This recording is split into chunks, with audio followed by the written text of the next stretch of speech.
பசி முடிவெடுத்தது, நான் உயிராக பிறந்தேன். உணவு முடிவெடுத்தது, நான் உடலாக வளர்ந்தேன். பசி முடிவெடுத்தது, நான் உயிராக பிறந்தேன். உணவு முடிவெடுத்தது, நான் உடலாக வளர்ந்தேன். அனைவருக்கும் வணக்கம். நான் குடுவாஞ்சேரி கார்த்திகேயன். இன்றைய தேதி 14/1/2026. இன்று எங்கள் வீட்டு மாடித்தோட்டத்தில் ஒரு செடி ஒன்று வச்சேங்க. எலுமிச்சை கன்று. அது எப்படியும் வருஷ கணக்காகிடுச்சு. ஒரு 2-3 வருஷத்துக்கு மேலேயே இருக்கும்.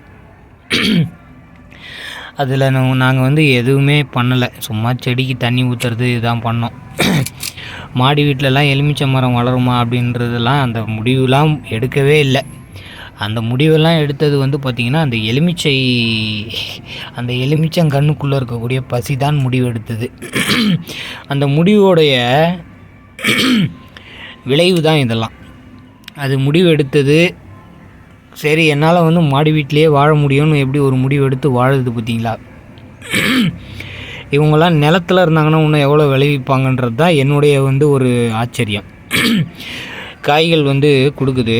செங்காயா, எலுமிச்சை பழங்கள்லாம் எவ்வளோ கொடுக்குது பாருங்கள். அப்போது அது முடிவு எடுக்குது. அதுக்குள் இருக்கக்கூடிய பசி தான் முடிவு எடுக்குது. மேற்கொண்டு இந்த செடி வளருமா வளராதா, எவ்வளோ ஆயுள்கள் காலங்கள் வாழும் அப்படின்ற முடிவை பசி எடுக்குது. அந்த முடிவினால தான் நமக்கு உணவு கிடைக்குது தொடர்ச்சியாக.